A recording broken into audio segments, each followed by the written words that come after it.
J'aimerais revenir, parce que je pense que c'est important, sur les chiffres. Finalement, on n'en a pas parlé, et c'est quand même le cœur du problème. C'est-à-dire que ce que dénoncent les policiers, c'est à la fois une augmentation des violences parce qu'ils sont pris comme cible, sur des interventions qui sont parfois complètement bénignes. Là où il ne devrait rien se passer, ils sont des victimes.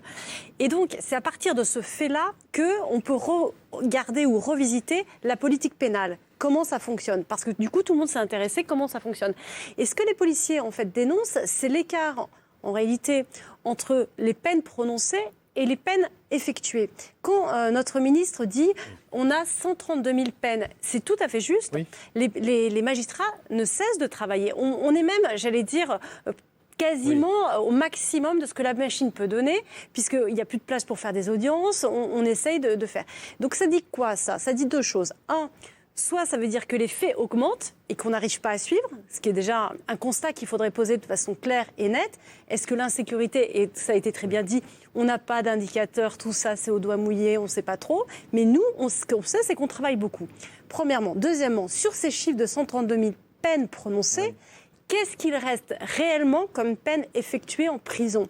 Et c'est ça. Très bonne remarque. Et c'est là où ça se joue. Et alors?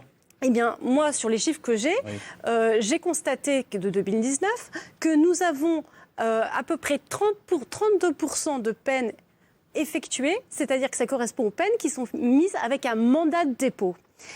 Et les peines d'assises. Le reste, en fait, il faut attendre 4 ans pour obtenir 90% d'exécution des peines de prison. Donc 4 ans, c'est énorme. C'est faramineux. Et je ne parle pas des mineurs, je suis que sur les majeurs, premièrement. Deuxièmement, sur ces peines prononcées, il faut savoir que toute notre politique pénale et notre système, c'est l'aménagement de peine qui est maintenant automatique jusqu'à 1 an. Donc toutes les peines prononcées jusqu'à 1 an ferme sont automatiquement aménagées.